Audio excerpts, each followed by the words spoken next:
Welcome everyone to chesslecture.com. I'm International Master William Paschall, and it's my pleasure to introduce a new series. This is entitled Crushing the Caro-Kann, and this is part one. This is a game we're going to be presenting from a 2018 European Championship, European Individual Championship. This game is between Gawain Jones and the talented young Romanian grandmaster Bogdan Daniel Deac. Both of these extremely strong players, I think, with a lot of upsides, and probably we'll see both of these players in the 2700s, if not already in Jones's case. I'm not sure if he's cracked 2700, but he's been very, very close. So we have Gawain Jones playing white, Bogdan Daniel black. Now, the point of the lecture series is really crushing the Caro-Kann with the advanced variations. So we're specifically talking about e4, c6, d4, d5, and e5. Now, before we go any further, I just want to make a comment that the Caro-Kann is an opening that I've played probably more with the black pieces than with white in my career, and it's something that I've found difficult to do. The Caro-Kann, it's not as active, quite as active as the Sicilian, and you don't have the space that you have after e4, e5 with black. In a sense, you're trying to play the French without your bishop getting blocked inside the pawn chain, but it is one of the more solid, slightly passive defenses against e4. So naturally, white is going to have different approaches to try to gain a really serious opening advantage. And I think the reason why we've seen e5, the advanced variation, kind of take the top spot in terms of theory in the last, let's say, 25 years, since really the mid-90s, is the fact that white has this lasting space advantage. If you go back a move to this position with the pawn tension, traditionally the main lines of the Caro-Kann are the moves knight c3, and of course the Karpovian knight to d2. In both cases, black usually giving up the center with d takes e4. Now, admittedly, from a theoretical standpoint, white has an advantage in the main lines of the Caro-Kann as well. White has a strong pawn in the center, white has a small lead in development, but the problem in the main lines of the Caro-Kann is really based on one thing, and that is the exchange of pieces. There tend to be many variations, in fact almost all main variations, where one or maybe two or more pieces are exchanged off at an early stage. And this, in essence, limits white's winning chances. And I think that's why we see a high draw percentage in the Caro-Kann, essentially. I actually misjudged the system for most of my career. I always thought, okay, the advanced variation of the Caro-Kann is about space. It's about taking space similar to the advanced French. But it's not just about the space, and I think that's not even the most important factor. In my opinion, looking at the systems with e5, thinking about why so many top players play the advanced variation, why it's considered practically the modern main line amongst top players against the Caro-Kann, the main single common denominator amongst strong players, I believe, is the fact that white doesn't have to exchange a lot of pieces the way that he does in the main lines. Also, the Panel-Bafinic would lend itself to IQP positions that are very standard with lots of exchanges. So basically, any other variations against the Caro-Kann lend themselves to situations with lots of exchanges. But in the advanced variation, it's not so simple to trade pieces. So I think that that is the reason why white has been successful, and the top players like to play the advance. So e5, and now bishop f5. This is our example in game one. We are going to cover also black's alternative to play c5, of course, in the series. But I don't intend this to be an all-intensive covering every variation system against the Caro-Kann. Basically, I'm presenting decisive and important games where white is crushing black in the advanced Caro-Kann. This is not an opening repertoire. So bishop f5 we're dealing with in game one. This is the main move, much more reliable than c5. Now white plays this move h4. I will say, and we will look at in other games, other variations. In particular, knight f3, the short variation, is successful, is still probably the most common system against the advance. But I like h4, which was very popular for a long time, because this move is uncompromising.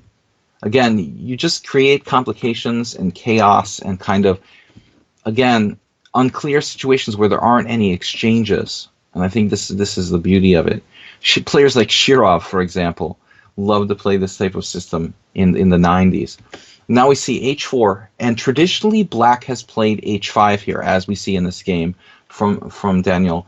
But this is not obligatory. There was a period where black, basically in the 90s and early 2000s, it was thought that h5 was practically mandatory.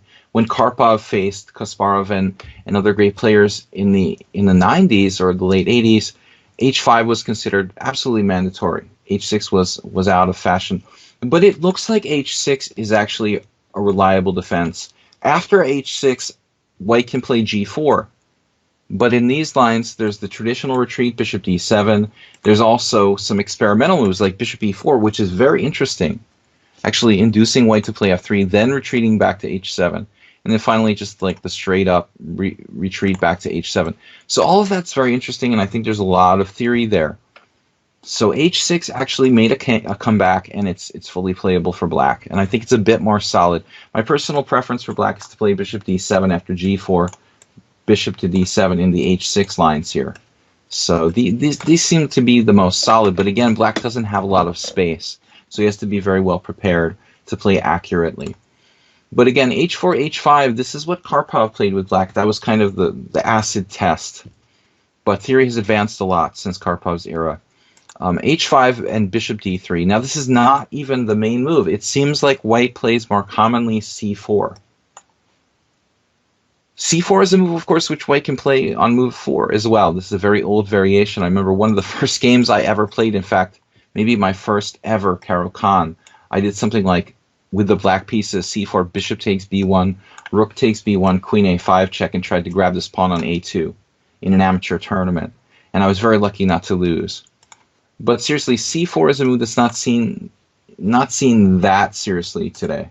h4, h5 is a little bit different. Now c4 is considered to be one of the main moves for white. But we're going to look at another move here that has really a lot of justification. Bishop d3. Now I was just talking about the fact that we're not exchanging too many pieces with white. But I will say, and I will commentate, that it's okay to trade one set of pieces. I don't think that trading one set of pieces reduces our attacking chances too much. A strong friend of mine who's a grandmaster would commonly say that if it's a strong attacking player, trade two pieces and they're hopeless. That may be true as a kind of general catchphrase, but I think that trading one piece doesn't guarantee safety to the opponent. Bishop d3 trades off black's best piece. Again, we're following here Gawain Jones against Bogdan Daniel Deac from the European Individual Championship in 2018 in Georgia. So bishop d3 challenging that bishop. And notice you don't have the traditional kind of bishop g6 retreat you would get in a standard Caro-Kann. So now black is basically obliged to trade pieces and improve white's queen. The standard Caro-Kann motif, bishop g6, not available. So this is something black kind of has to make concession, bringing the white queen into the game with gain of tempo. And oddly enough, no one's ever attempted to play c takes d3, but that's a move that I think the late Austrian grandmaster Karl Schlechter would have been proud of and deserves consideration as well, increasing our kind of like preponderance of pawns in the center. But generally speaking, queen takes d3 is better. It has great lateral movement. We could see queen h3, queen b3, queen g3. All of these squares, good attacking potential for the white pieces. And now e6. And Jones here with bishop g5. And I want to make a point about this variation that's very relevant. Instead of playing this variation, we can also play bishop g5 right away in this position. So I think that it's possible to play bishop g5, actually very popular to play bishop g5. But the gambits that arise after queen b6 and bishop d3 are quite unclear. Bishop takes d3, queen takes d3, queen takes b2. There's a lot of interesting theory here, and I have one friend of mine in Budapest, Hungary, who's a strong theoretician who studied this extensively. And there are some fascinating sacrifices. White's actually sacrificing the rook on a1 in some lines. There are themes with queen b3. But my feeling is that it's very unclear. There's e6 for white as a sort of sacrifice to open up the black king. but the complications are immense, and the theory is actually pretty well developed. So I think that when you see a player like Gawain Jones here play bishop d3, this isn't just over-the-board inspiration. Jones is a player who cannot be underestimated. He's not only extremely strong tactically, his preparation, from what I've seen, is world-class. Whatever opening it might be, the Peart's defense or the Scotch or this type of line, I think that we see an absolutely, absolutely fantastic, prepared grandmaster of the highest level.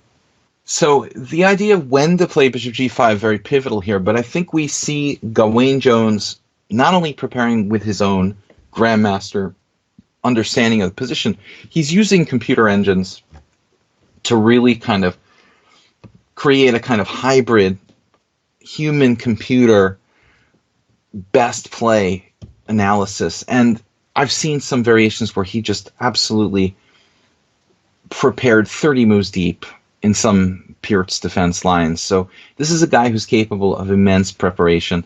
Bishop d3, clearly this is a move played because he believes it's best. Bishop takes d3, queen takes d3, and now e6. This is a very key move because we have threats of e6 with white. But it's possible that Bogdan here, not as well prepared as his opponent. Deac is a very talented player, but he doesn't have the experience and opening preparation of Gawain Jones.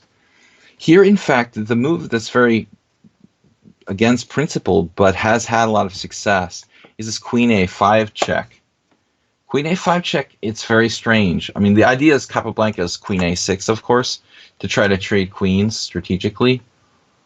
But in fact, I think that more commonly you see knight c3 here, giving black time to play the move e6. And these type positions are interesting. I think the black queen is somewhat misplaced there on the a5 square. But another plan for white is knight d2. And this would allow white the ability to play c4. So keeping that in mind, that might be a little bit more flexible, to be able to meet queen a6 with c4. An idea that I saw in a similar position used without h4, h5, used by the Romanian grandmaster of all people, Levente Voida. So several possibilities there, but queen a5, interesting, scores pretty well for black. e6, and now bishop g5. Here, queen a5 check again. This is probably even better now than in the previous position, because now bishop d2 doesn't make any sense. White can play knight to c3, leaving the bishop out there, just kind of patrolling. But again, knight d2 interesting here, to keep the idea of c4 alive. In the event of queen a6, c4 becomes very relevant. So then we can avoid the exchange of queens, like d takes c4, knight takes c4, bishop b4 check.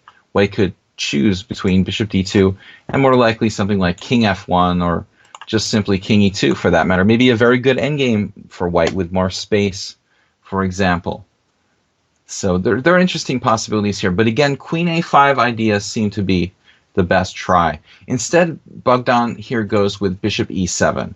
And this move is okay, but it's inherently a bit passive. Again, it's hard to believe that playing queen a5 check on move 7 is black's best move, but it is likely that that is the case. So bishop e7, and now Jones just with a simple knight f3. The position is actually a modest one. If you think about it, so far black's managed to trade white's good bishop, and now he's being forced to trade his own good bishop with bishop e7. Seems like the kind of position that's actually ideal against a player like Gawain Jones, an attacking player with great preparation. But now we'll see what happens. Knight f3 and knight h6. Pivotal moment here. We see something like Botvinnik or Smyslov playing the French and getting a knight on f5, and that's it. If black gets the knight on f5, and this has been allowed in a lot of games, but it seems very clear to me that if black gets a knight on f5, white can forget about having an opening advantage here. I mean, it's possible that the game is equal and either side could win if they're the stronger player, but this is such a critical situation. To see Gawain Jones here playing bishop takes h6, which is the best move in my opinion. An attacking player trading pieces, now a second set of pieces. This actually ruins black's chances of castling kingside. I'm not sure he was ever seriously considering it. Karpov's favorite plan, of course, f6 in this type of structure. from the h5 Caro-Kann, Anatoly Karpov actually one of the pioneers of black strategy in these type of positions. But again, I don't think that g takes h6, although it's interesting to maybe try to open the g file. I think just too many structural problems with this type of position. The knight could come from several different directions: knight c3, e2, knight f4, or knight e2 to g3, or even knight d2, knight f1, knight g3. So the moral of the story is that the h5 pawn will become very weak. And just g3, knight f4 looks good enough. So I think that pawn is too much. So the irony, attacking player here with white, very simple looking position. And you wouldn't believe the result of this game. So rook takes h6, and then c4. Now let's stop for a minute here. This move is a theoretical novelty, at least among strong players. I mean, it might have been played by a weaker player and I couldn't find a game, but of any of the strong player master level games that I've seen, I have not seen this played here. This is actually a new idea. Just like in a queen pawn game, you'd want to play with the knight behind the pawn, so you get maximum control of the center. And the first thought I had here for Bogdan Deac, which I would have played myself, would probably be, like him, to give up the center, but for a different reason. Black can maintain the center, and I think there's something to that. Maybe black should consider something like knight to d7. This is a very passive situation where black has less space, but nevertheless, it might be worthwhile just maintaining your strong point on d5 and suffering with a slightly worse situation with less space. But instead, he plays d takes c4, and now queen takes c4. And here I was honestly very surprised by the way that black played, because it looks to me that it's obvious that black should play queen to d5. But this is a grandmaster who probably evaluated, better than I could with the complications here. Because if queen d5, white absolutely cannot trade queens, and the e4 check is very disruptive, so white would have to play either queen e2 or queen c2. But the moral of the story would be that white would be able to come out with the pieces, knight c3, knight d2, and gain time again. And white has the flexibility to castle either kingside or queenside. And I really don't think the fact that even two pieces have been exchanged will necessarily guarantee black's safety in the instance that the kings are castled on opposite sides, or the black king simply doesn't castle at all. In fact, I lost a very similar position like this with the black pieces against Hikaru Nakamura in a advanced French, where I was unable to castle for the same reason I had played something like bishop takes h6, rook takes h6. Just that in itself is disruptive enough that the black king will never be safe. So again, queen c2, we just prevent the black queen from playing queen e4 check. We're coming out with knight c3, white maintains an advantage. Going back to the game, Deac here played queen b6. And I don't really know what he expected at this point. Maybe he expected white to retreat the queen, like in the other version. I mean, I think it would be reasonable to play queen e2, queen c2 in this position as well.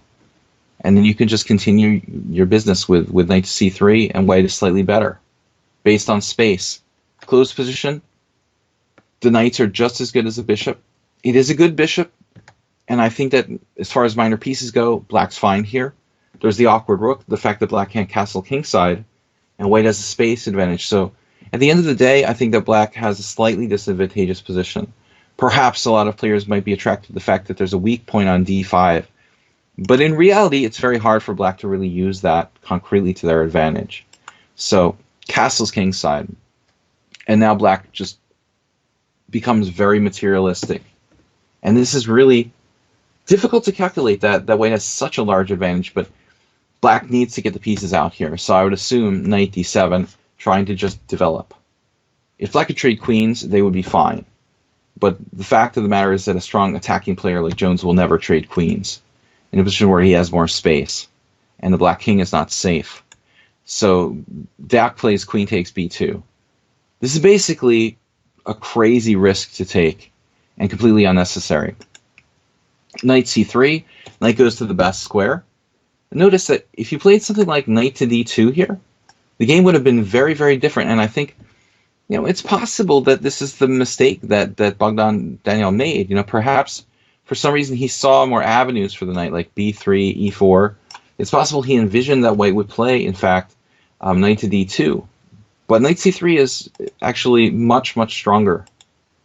But you'll see only later why this is the fact. it looks less stable because it's only protected by the queen. And Deac here plays queen c2, pinning that knight, and in fact getting his queen to an active position, perhaps defensively on f5.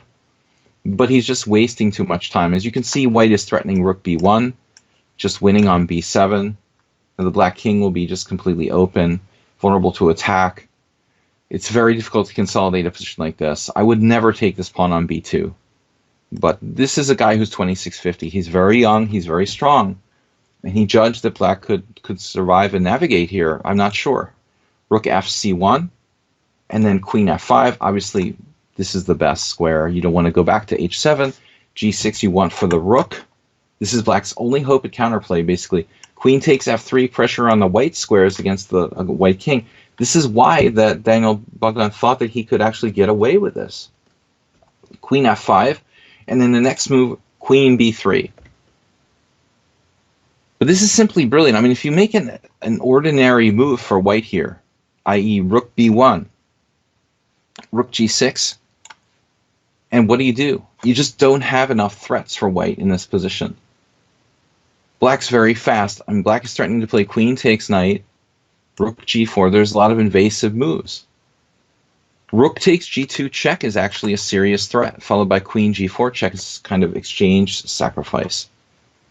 So this move was insanely good. I mean, queen b3, almost like an anti-developing move. But you'll see it not only hits b7, it opens up this rook, and there's a defensive tactical point that Jones is actually defending laterally his knight on f3. This is absolutely brilliant.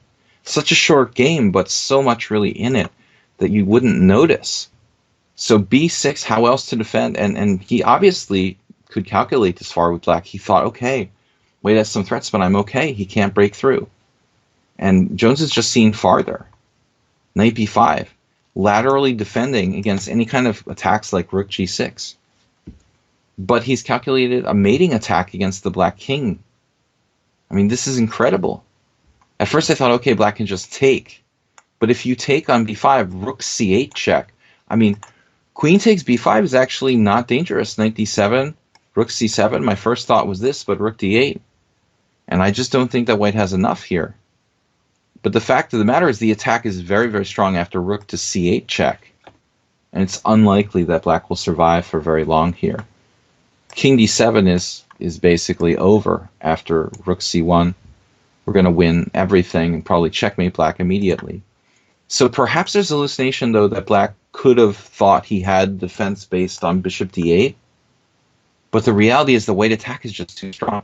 King takes b5 check, king e7. And black is just at the mercy of the white heavy pieces. 3 heavy pieces almost completely on their own against the black king. The disheveled black pieces just not developed. And the black queen and rook, while threatening some cheapos on the king's side, can do nothing to protect the black king. As far as defense, they're cut off from the rest of the army. Lack of coordination. So really nice game here. Jones, what makes him dangerous? Really 2 things. And we see it here in this first issue of Crushing the Caro-Kann Part 1. But Gawain is so strong, not only because of his theoretical preparation, but his tactical prowess, his imagination, and his ability to just come up with devastating tactics. Absolutely critical. Knight b5, timely move. I mean, it's not enough that we have knight c7. Even just simply moves like knight to d6 look very ominous for black. So king to d8, this is probably not the best. He could play king d7, which is stronger, because with this move it would dominate the knight. This is literally black's only hope at survival, playing king d7 here. Instead he plays king d8, and he thought he was okay, but he just didn't calculate enough. Jones just rips him apart. Knight takes a7, undermining this b6 pawn and getting at the black king. The difference here, of course, is if you play king d7, this tactic is not nearly as strong now. Knight takes a7, rook takes a7 would be a little bit more hopeful for black because queen takes b6 is no longer, obviously it's no longer a check. So it's still not easy for black, but he could potentially do better with the king on d7, saving at least a tempo. So this is a blunder, king d8, and it's really over. That's how quickly black can lose in a relatively simple-looking position in this advanced Caro-Kann. King d8, knight takes a7, and now rook takes a7, queen takes b6 check, and now all the way pieces in the game, rook b1 would be coming. So moving the king looks a little bit crazy here with king c8. So rook c7, giving the piece back, queen takes b8 check, and even here after king d7, we look at the position, we'd say, okay, black has some threats with rook g6, and maybe black's okay. And all we need is like one move, and everything would be all right. Black would be relatively safe. He would generate counterplay, but Jones is just too fast. Rook b1, the last piece in the game. And now this threat is just devastating. I mean, basically, we're threatening rook to b7. And nothing in the world is really going to save black here. So he plays bishop d8, trying to shore up c7. And in fact, this is still probably the strongest move, rook b7. Because essentially, we're going to take on c7, and we're going to have very strong threats against c6. But Jones's move also very strong, queen a8. And obviously, with this move, we have not only threats against c6, but the ability to play rook b7 as well, and the ability to play rook b8.